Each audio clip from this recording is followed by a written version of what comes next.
지방 출장 가는 시아버지에게 며느리가 급하게 전화를 했습니다. 아버님, 뉴스에 가시는 고속도로에 역주행하는 미친 사람이 있대요.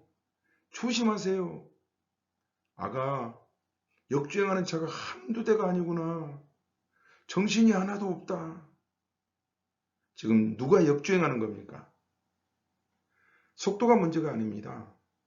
중요한 것은 방향이라 말씀드렸습니다. 조급해하지 마세요. 올바른 방향으로만 간다면 반드시 목적지에 도달할 수 있습니다. 신앙은 바로 그러한 방향을 올바르게 설정해 줍니다. 어떤 여행자가 낙타를 타고 사막을 건넜는데 날이 저물어 한 오아시스 곁에서 밤을 지내게 되었습니다. 마부가 모래에 무릎을 꿇고 기도를 드렸습니다. 그때 여행자가 마부에게 물었습니다. 지금 무엇을 하였습니까? 기도를 하였습니다. 누구에게 기도했습니까? 하나님께 기도했습니다. 그러니까 다시 물어봤습니다. 하나님을 보았습니까? 못 보았습니다. 그러면 그 하나님이 계신 줄 어떻게 아셨나요? 다음날 아침이 되었습니다. 그 여행자는 간밤에 약대가 우리 천막을 몇 바퀴 돌았구먼 그랬습니다. 그때 마부가 여행자에게 물었습니다. 약대가 도는 것을 보았습니까? 난 잠들었기 때문에 보지 못했지요. 만져보긴 하셨습니까? 만져보지도 못했소이다. 그러면 어떻게 합니까? 그때 여행자는 대답했습니다. 이보시오. 모래 위에 낙타 발자국이 있지 않습니까? 그때 아침 햇빛이 온 사막을 비치며 찬란한 사막의 풍경을 이루었습니다. 마부는 그 아름다운 아침 풍경을 가리키면서 말했습니다. 이 모든 것이 하나님의 흔적이 아닙니까? 하늘이 하나님의 영광을 선포하고 궁창이 그 손으로 하신 일을 나타내고 있지 않습니까? 당신은 하나님의 계심을 믿습니까? 우리 주변에서 하나님이 계심을 믿지 못하는 사람들이 있습니까? 그들이 하나님의 존재를 믿지 못하는 이유는 무엇입니까? 그들에게 하나님이 계심을 어떻게 설명하시겠습니까? 믿음의 대상에 대해서 공부할 것입니다. 대상 없는 믿음은 있을 수 없습니다. 믿는 도끼에 발등 안 찍히려면 잘 믿어야 합니다. 잘 선택해야 합니다. 누굴 믿고 의지하느냐에 따라 인생이 달라집니다. 오늘은 우리를 만드신 하나님에 대해서 배우도록 하겠습니다. 하나님에 대해 알아가기를 원하는 우리들이 반드시 먼저 고백할 것이 있는데 그것은 하나님께 나아가는 사람은 반드시 하나님의 계심을 믿어야 한다는 것입니다. 우리의 신앙은 하나님의 계심으로 시작됩니다. 그게 아니라 참 믿음의 대상 하나님을 알므로 새로운 삶이 시작되는 것입니다. 알기 위해 믿습니다. 과학은 알고 나서 믿고 신앙은 믿으면서 알게 됩니다. 창세기 1장 1절과 27절 말씀에 보면 태초에 하나님이 천지를 창조하시니라. 하나님이 자기 형상 곧 하나님의 형상대로 사람을 창조하시되 남자와 여자를 창조하시고 아멘. 디모데전서 6장 15절부터 16절 말씀에 보면 하나님은 복되시고 홀로 한 분이신 능하신 자이며 만왕의 왕이시요 만주의 주시요. 아멘. 이 말씀은 하나님은 자연을 지배하고 계시며 초자연적인 존재라는 뜻으로 표현한 것입니다. 하나님은 어디 계신가요?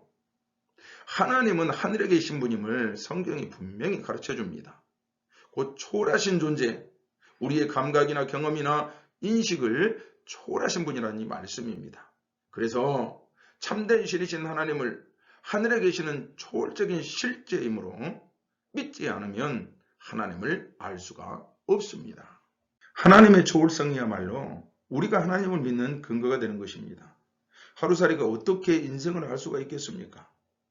100년을 살아도 하루살이는 인생을 깨달을 수가 없습니다. 우리 인생도 마찬가지입니다. 우리가 아무리 노력하고 아무리 지식을 쌓고 아무리 경험이 많아도 하나님을 알 수가 없습니다. 그래서 알기 위해 믿는 것입니다. 유신론자들은 신이 있다고 믿는 사람들입니다. 무신론자들은 자연주의자와 이 허무주의자들은 자기의 지식과 논리로 증명할 수 없기 때문에 신은 없다 이렇게 고백합니다. 또한 이 불가지론자들은 잘 모른다 그럽니다. 유교나 이 실존주의 철학자들은 애매모호하게 이야기하죠. 갈매기가 어디 있습니까? 이렇게 물으면 유실론자들은 인천 앞바다에 가면 갈매기가 있습니다. 그리고 복음이 있습니다. 그러나 무신론자들은 인천 앞바다에서도 봐야 되고 부산 앞바다에서도 봐야 되고 속초에서도 봐야 되고 울산 앞바다에서도 봐야 그들은 바다에 갈매기가 있다고 믿는 겁니다. 이들은 증명돼야 믿고 또 그렇게 살다 보니까 얼마나 인생이 복잡합니까? 얼마나 답답합니까? 생각해보면 얼마나 불쌍합니까? 하나님은 살아계십니다. 하나님은 스스로 있는 자이십니다. 누구에 의해 창조되거나 존재받기를 명하신 것이 아니라 출애굽기 3장 14절 말씀해 보니까 하나님이 모세에게 이르시되 나는 스스로 있는 자니라 또 이르시되 너 이스라엘 자손에게 이같이 이르기를 스스로 있는 자가 나를 너에게 보내셨다 하라. 아멘. 이처럼 하나님은 스스로 있는 자임을 모세에게도 말씀하셨습니다. 또한 히브리서 11장 6절 말씀해 보면 믿음이 없이는 기쁘시게 못하나니 하나님께 나아가는 자는 반드시 그가 계신 것과 또한 그가 자기를 찾는 자들에게 상 주시는 이심을 믿어야 할지니라. 아멘. 믿음 없이 하나님을 기쁘시게 할 수 없어요. 우리가 믿음을 갖고 달려나가면 하나님은 믿는 자에게 상 주시는 이심이라는 것을 분명히 우리에게 말씀하고 있습니다. 이처럼 하나님은 스스로 홀로 존재하신 분입니다. 그 하나님께 나아가는 사람은 반드시 하나님이 계시다는 것을 믿고 나아가야 하는 것입니다.